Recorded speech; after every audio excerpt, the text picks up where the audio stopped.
धीरे धीरे जैसे ही हमारे सांडल मुनि को पता चला कि नंद के यहाँ लाला हुआ है, तब सांडल मुनि अपने सारे शिष्यों के साथ में आए और आकर के नंद बाबा के यहाँ उनके लाला को आशीर्वाद दिया।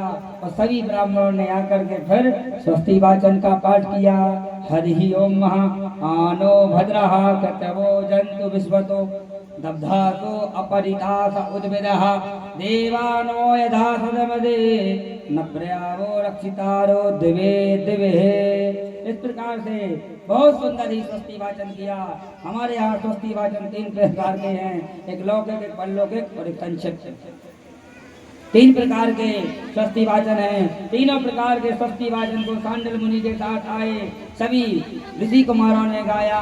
और जब सांडल मुनि ने स्वस्ति वाचन को गाया तो नंद बाबा ने फिर क्या किया, सांडल ऋषि के 2 लाख, सांडल ऋषि को 2 लाख, भैया तेज करो पहले को, 2 लाख गायों को उनके जो सींग होते हैं उन सींगों में सोने से मढ़ करके, उनके चरणों को सोने से मढ़ करके दान में दिया।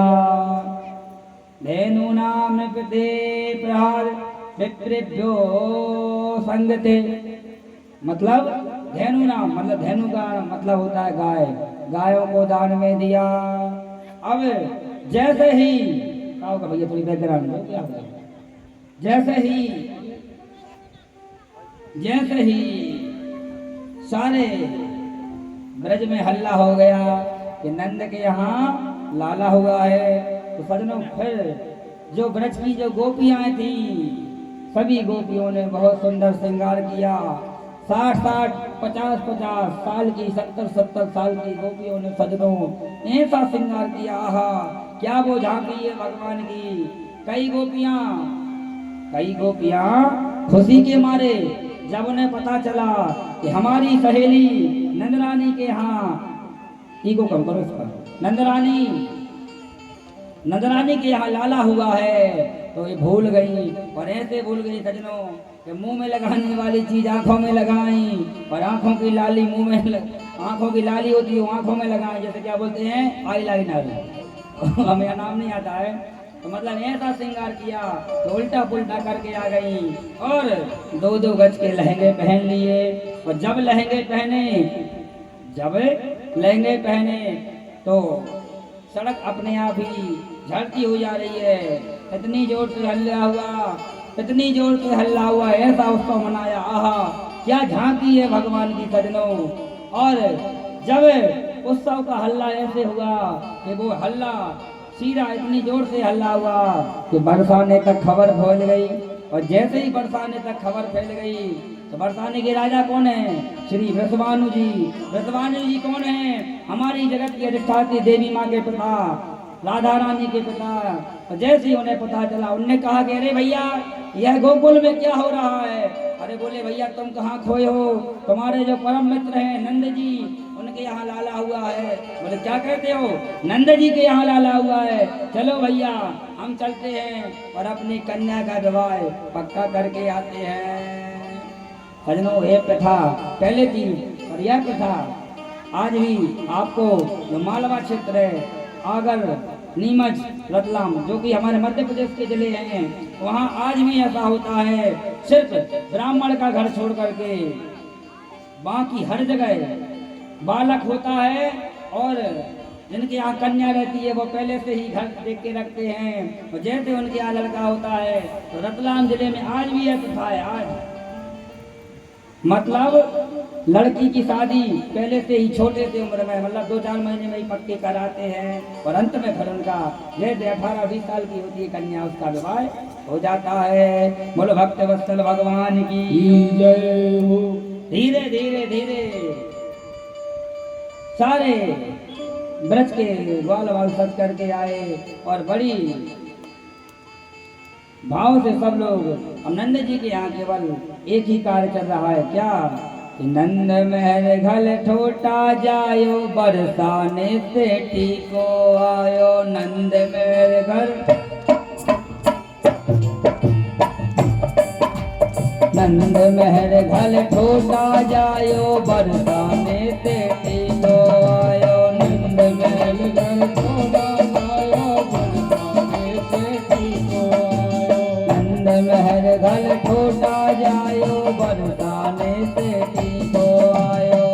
नंद महल घर छोड़ा जायो, बरसाने से टीको आयो।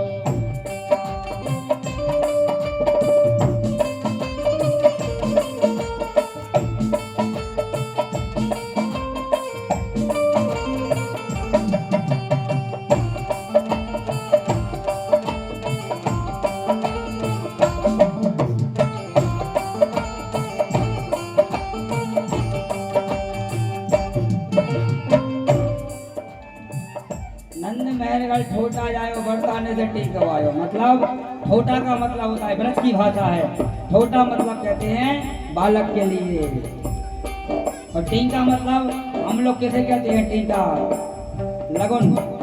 तो जैसे नंद की लाला हुआ और लगन आ गई, गाया है संतों ने। नंद महल घर ठोटा जायो, बरसाने से टीको आयो। नंद महल घर छोटा जायो, बरसाने से टीको आयो।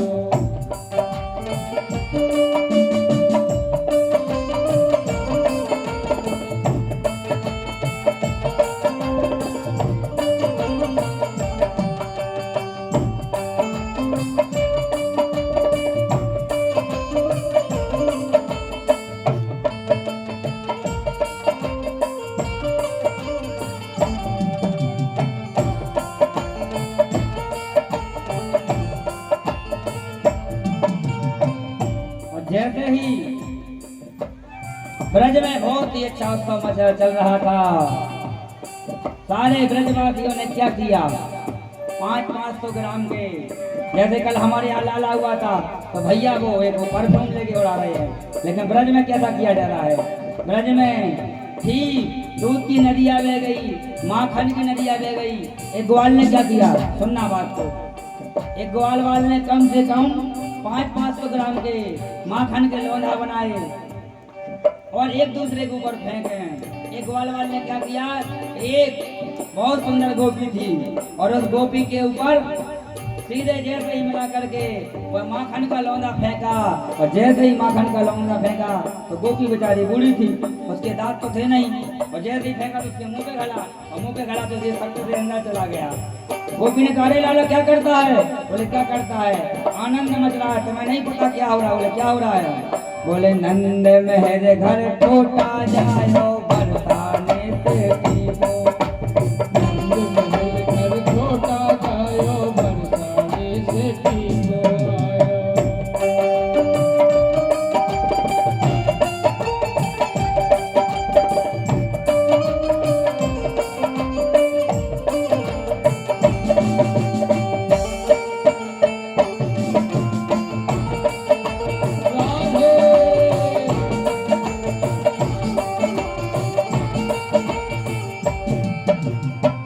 नंद महल घर लाला जायो, नंद महल लाला जायो, बरसाने से टीको आयो।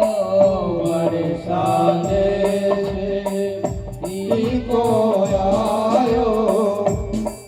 ऐसा उत्सव अब भगवान की वो ऐसी मनोहर झांकी है सजनों कि हम आपको वर्णन करने में हमें लग रहा है कि क्या आपको बता दें, और हम क्यों नहीं बता पा रहे, क्योंकि हमने जब भागवत जी को पढ़ा, आहा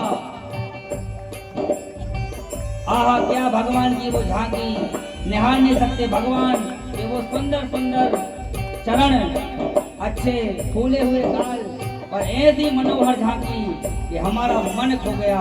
और किसका मन खोता है? जब वह भगवान को प्रेम करता है। जैसे एक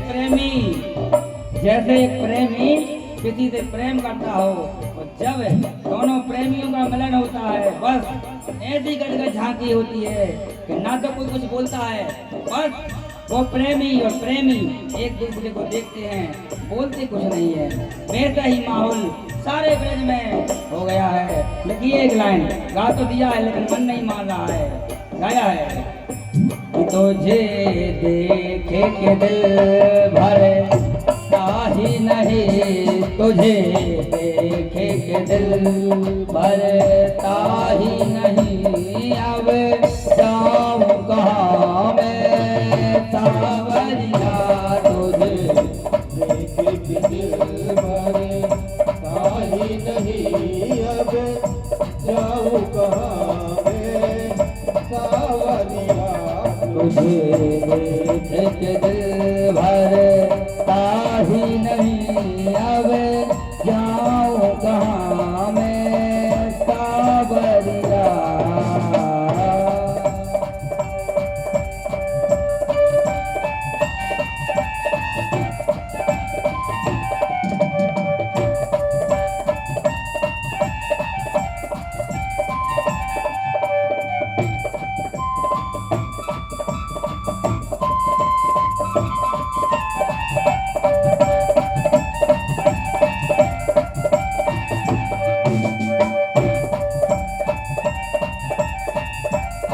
देखो भैया दादा हरो अच्छा नहीं लग रहा कि हम गा रहे हैं। आप लोग तो ऐसे बैठे हैं जैसे कंस के मरने की चिंता व्याप रही हो। ऐसे नहीं बैठे क्यों? कंस आज नहीं मरेगा, कंस कल मरेगा, तो कल बैठना है ऐसे। आज तो कम से कम भगवान के जन्म उत्सव मनाया जा रहा है, तो कम से कम आज तो बढ़िया बड़े भाव से खुशी मना लो।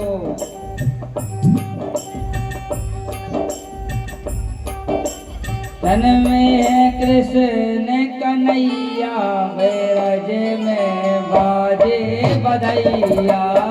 जग में है कृष्ण कन्हैया ब्रज में बाजे बधैया। बाजे बधैया हाँ बाजे बधैया, बाजे बधैया हाँ बाजे बधैया। जन्म है कृष्ण कन्हैया ब्रज में बाजे बधैया।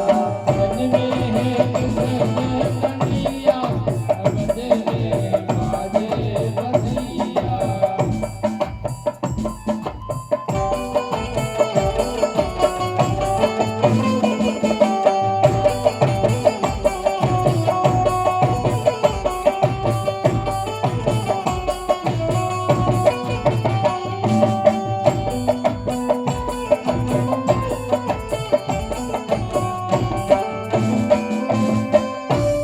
बहुत सुंदर ही ऐसा उत्सव जैसे कि आपने देखा होगा बड़े बड़े जहाँ पर एक कथा होती है भगवान की जन्मोत्सव मनाया जाता है। 10-10, 50-50 डीजे लगे रहते हैं। बालक अलग नच रहे हैं, वृद्ध अलग नच रहे हैं, माता अलग नच रही हैं, बहनें अलग नच रही हैं। सब लोग अलग अलग टोली बना करके भगवान के उस जन्म उत्सव को मना रहे हैं। आइए हम लोग भी 2 मिनट और भगवान का कीर्तन करेंगे, इसके बाद में आगे की कथा करेंगे। क्या